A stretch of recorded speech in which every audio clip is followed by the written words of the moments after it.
How good were you at math in school? My guest today is pretty darn good. Matter of fact, she leads a math department in a big school. Stay with us. Welcome to Wordnet. I'm Jack Knight, your host.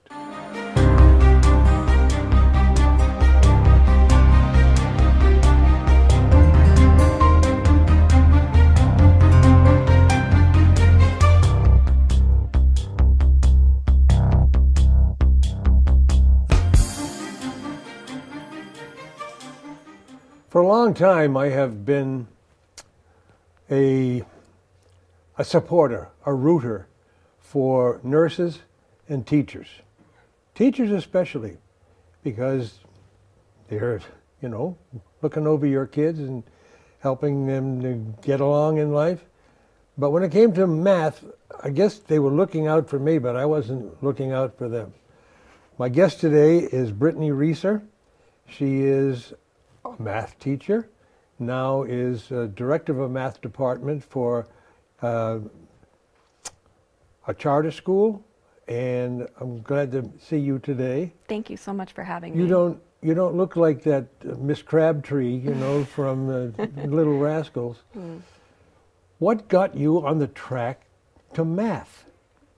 Well, Jack, I didn't always love, and nor did I consider myself good at mathematics growing up. However, in high school, I started enjoying it a lot more, even though I wasn't necessarily considered to be good at math or at the top of my class in math. And when I got to college at Loyola Marymount, I found myself missing my math classes. And so I asked around, maybe I should be a business major. Maybe I should major in economics. What major could I do some more math? I'm not an expert at math, but I'd like to do more math. And I met a woman in the math department, and she says, "You're crazy. Just major in math. That's how you take more math classes."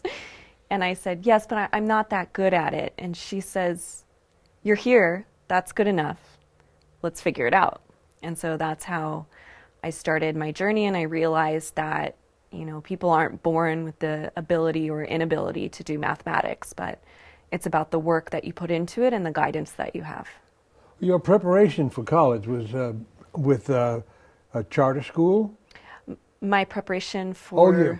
your preparation for college was at Catholic high school. Yes. And junior high. Yes. And though you are not a Catholic yourself. Correct. My parents...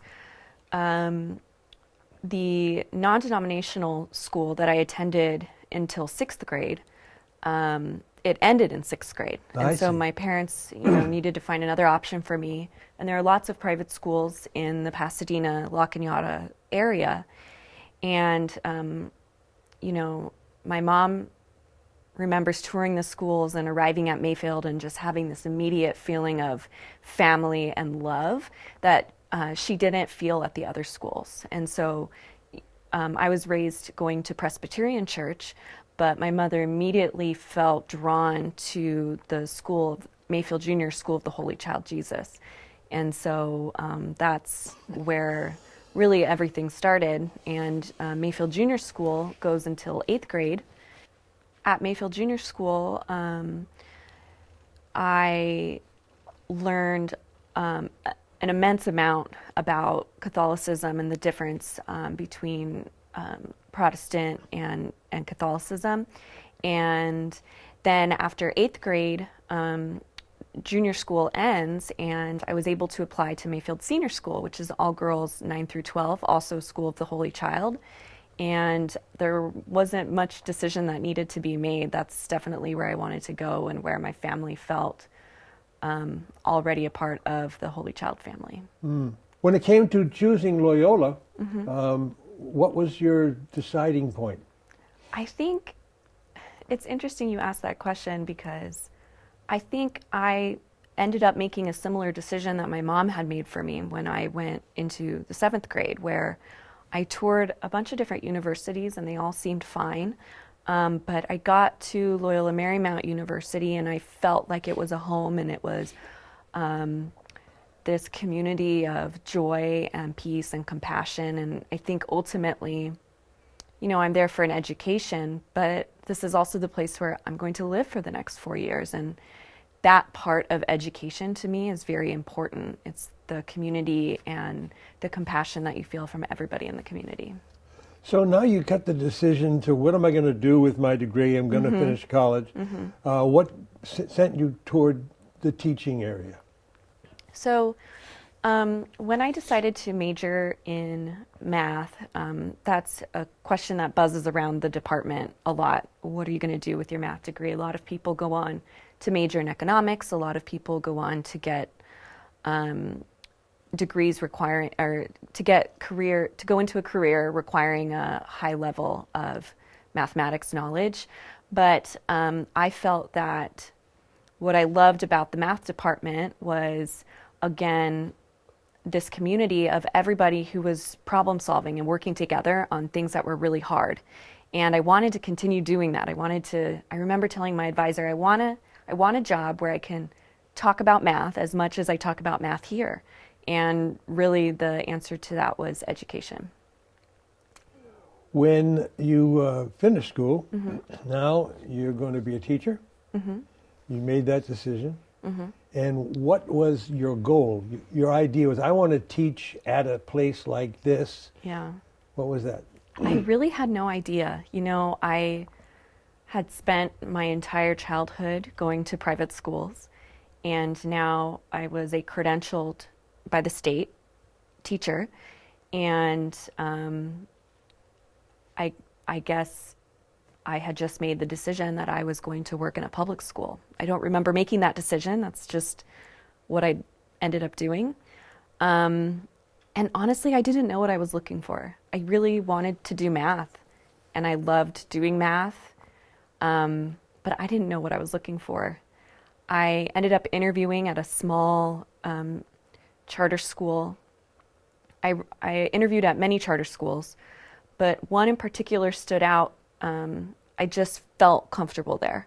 And the principal and the outgoing principal at the time, Jeanette Rodriguez and Emilio Pack, made me feel valuable right from the get-go. Did you find out that your experience at Loyola in the Catholic community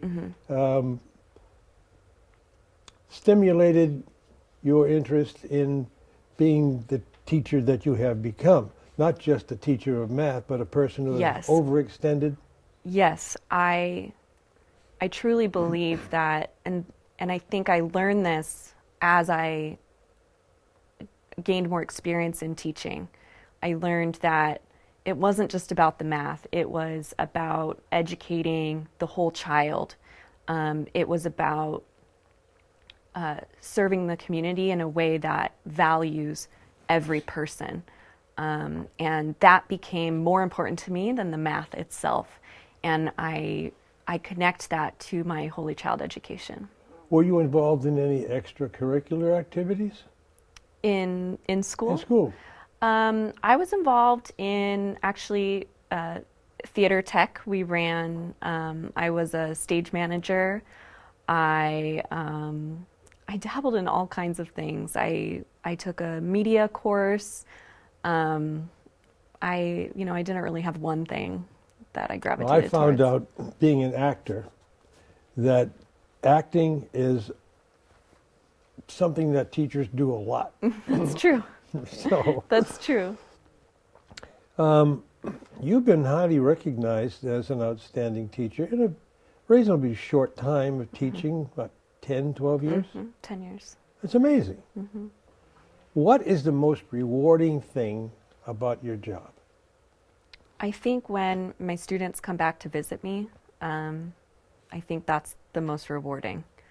I have students who just will show up out of the blue to say hi, and at times I immediately get teary-eyed. I'm just so excited to see them.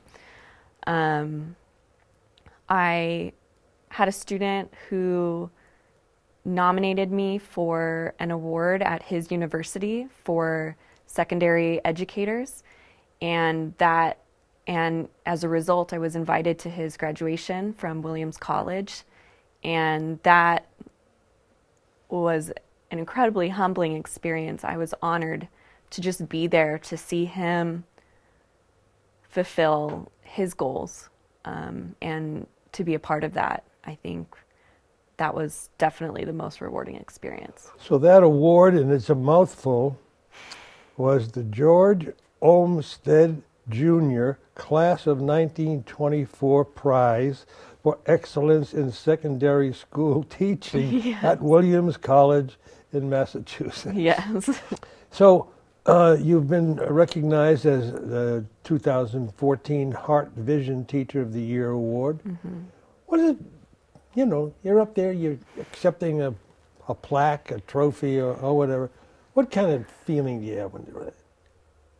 You know, it's rare to have those experiences as a teacher. When you're in the classroom and it's hard and it's challenging and you have so many responsibilities, to be recognized is incredibly, I'm incredibly grateful to be recognized. But I actually think about all the teachers who work just as hard, just as long of hours and aren't recognized. And I'm so grateful for being blessed with a community of people who go out of their way to value each other and to provide these opportunities for everybody. Stick with us. We'll be right back. In life, we are not alone. We live with and among people. We constantly enter into contact and relationship with others.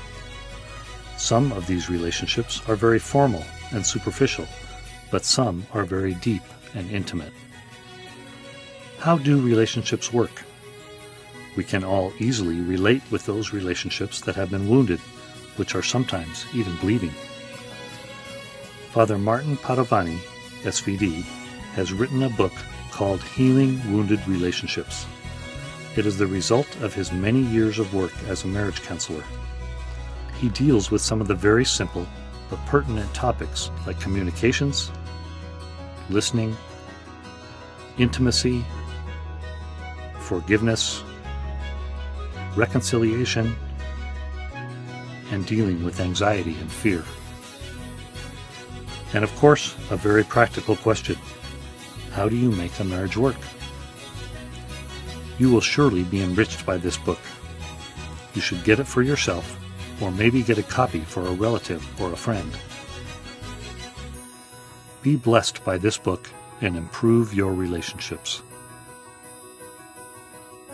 Call the number on the screen or email us to get your copy.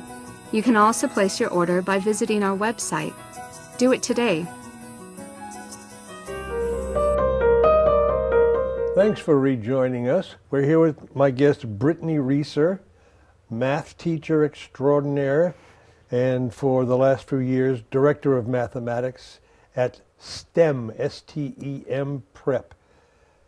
What the heck is STEM? STEM stands for Science, Technology, Engineering, and Math. And you taught math there for 5 or 6 years? Yes. And then you became the director of... Yes. Is that like being the head of the department? Yes, so we actually have 3 schools now. Ah. We have an elementary school, a middle school, and a high school.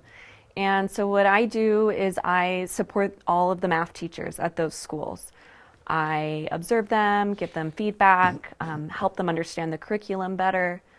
I'm in charge of their professional development, and in general, I just support the teachers with whatever they need. Now, when I was taking math in junior high, the algebra class, I got an A the first quarter, a B the second quarter, a C the third quarter, and I almost flunked the course. And this was the math teacher that taught my father in the same school. She was really old school. How would you classify yourself in the progression from old school to where you are now?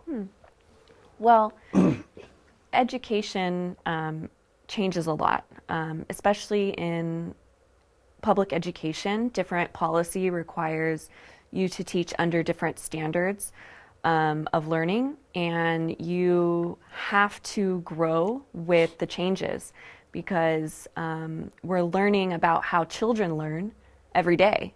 And if I learn something new about how the brain works or about how students learn math better, then I'm going to push myself to learn that way too. So I definitely love to stay on top of everything new, but it's also important to me to work with evidence-based practices. But the square root of 9 is still 3. That's correct. Okay. The STEM school system, all the 3 schools, must have some kind of strict entrance exams. No. So we are a charter network, which means we are a full public school. We run independently, but we receive a charter from Los Angeles Unified School District. I see. So we are in charge of our curriculum, our hiring, but we have the same enrollment policy that a public school does, where we must accept every student no matter where they come from. Actually, we have a broader acceptance rate because we are not, any student can come to our school regardless of where they live in Los Angeles. But, you know, all we need is your name for enrollment purposes and you gain access to the school. So you don't have to be a high achieving, No. You don't have to pass an entrance exam or anything like No. that. And yet, would you say that a charter school like STEM might provide opportunities that a regular public school might give? It really depends on the school. Just like public schools, some large public schools provide more opportunities than others. Same with charter schools. Some charter schools provide more opportunity than others. So it's difficult to make a generalized statement. Would you say that class sizes are different? Are there other factors that might make the environment a little bit So our mission is to give students in our community better access and exposure to STEM fields with the goal that they would one day be prepared, if they so choose, to work in one of those fields. And so at STEM Prep, we are dedicated to providing students with courses like engineering, computer science, biomedical science, and that's our goal. And so no, they wouldn't receive that at they wouldn't have as easy access to those courses at the bigger public school as they would at our school. But that's at STEM Prep. That's not necessarily at all charters. Can you make a comparison between your experience at Holy Child and STEM? Yes, definitely. So at STEM Prep, we have 3 core values. We are family, we are agents of change, and we are STEM thinkers. And at the Holy Child schools, the phrase that the foundress, Cornelia Connolly, was her phrase that, you know, I heard from 7th through 12th, that I continue to hear to this day, is actions, not words.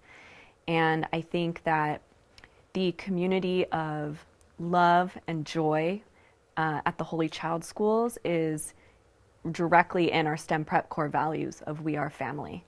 And we are agents of change, we are STEM thinkers. That's deeply connected to actions, not words, because we are dedicated to providing challenging educational experiences for our students. And we value every one of our students and staff members as an individual. You were invited back to Holy Child to talk about your Yes. experience and how well prepared you were there. Tell me about that. That was incredible. I was notified of the award and being able to go back, and I spoke to a room full of my past teachers, other people in other Holy Child networks, and it was great because I was able to thank them for the experience that they had given me, because without Holy Child, I don't think I could be doing what it is that I do today. Was it fun going back and seeing the teachers that you Oh my gosh, had it was been? so fun, yes. Yeah. Yes. I can recall in high school, I had a teacher who was pretty square. And one day we were talking about ancient history and Egypt, and I related to the class that the pharaohs, the rich people, had professional criers, weepers, who would weep into glass vials because that's a very saline solution, and they would use that for medicinal purposes. She poo-pooed that. No, it's ridiculous. It embarrassed me in front of the whole class. I'm thinking to myself, knowing this, I didn't confront her about it. Right. But I thought to myself, you know, that could have really hurt somebody. I got over it. But when you have a teacher that's experienced the Holy Child experience and then coming and try to take those things forward, Yes. that's great. Yes. Can you recall what difficulties you had making that transition from ordinary math teacher to somebody in a more elevated position? Yeah, I think that when you are working with a curriculum and you have very clear goals for your students, as a teacher, you may or may not have clear goals defined for you. And so working with adults to set those goals for themselves professionally when maybe they're not laid out for them is definitely a challenge. But I have great leadership myself who have helped me work through that and continue to grow as a leader. I'm sure that everybody in every job has some difficulty somewhere, either with people that they work with, people that are in above them in responsibility. Did you have any of that kind of rough road to smooth over? No, you know, I love the people that I work with, and my friend and my boss, and who I've worked with since I started teaching, Jeanette Rodriguez-Pack, she is an incredible leader and mentor for me and has always modeled what compassion and love looks like in action.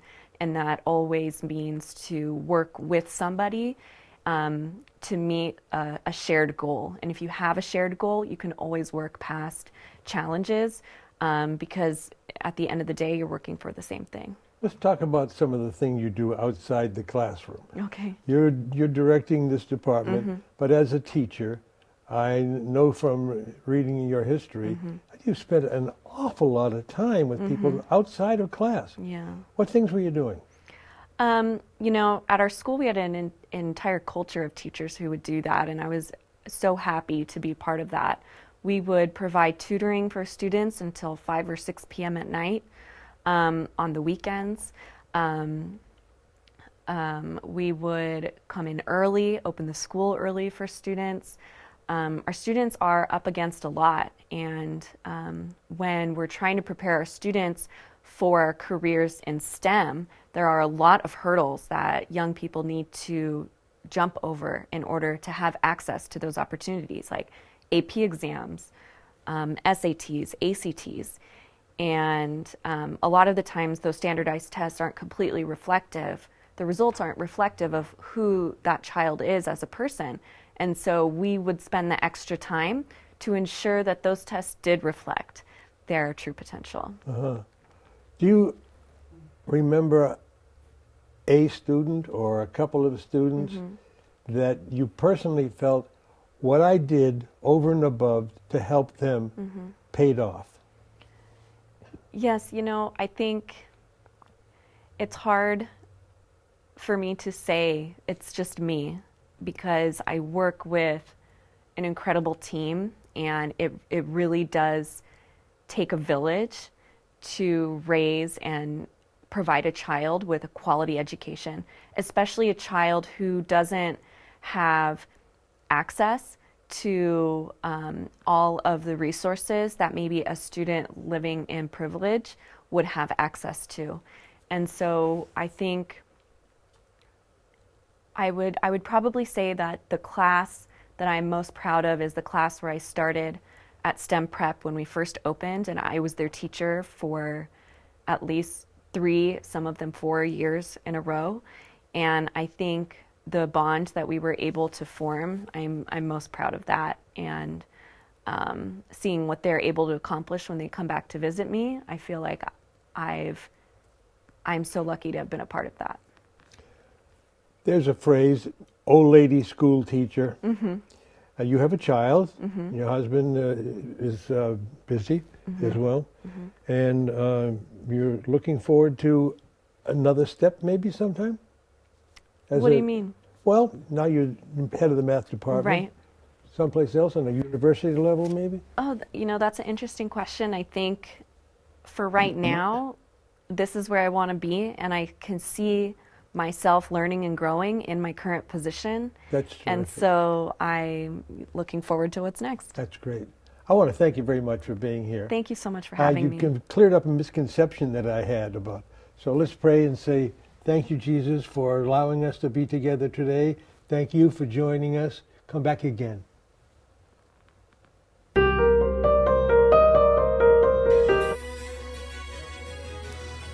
In life, we are not alone. We live with and among people. We constantly enter into contact and relationship with others. Some of these relationships are very formal and superficial, but some are very deep and intimate. How do relationships work? We can all easily relate with those relationships that have been wounded, which are sometimes even bleeding. Father Martin Padovani, SVD, has written a book called Healing Wounded Relationships. It is the result of his many years of work as a marriage counselor. He deals with some of the very simple but pertinent topics like communications, listening, intimacy, forgiveness, reconciliation, and dealing with anxiety and fear. And of course, a very practical question: how do you make a marriage work? You will surely be enriched by this book. You should get it for yourself, or maybe get a copy for a relative or a friend. Be blessed by this book and improve your relationships. Call the number on the screen or email us to get your copy. You can also place your order by visiting our website. Do it today.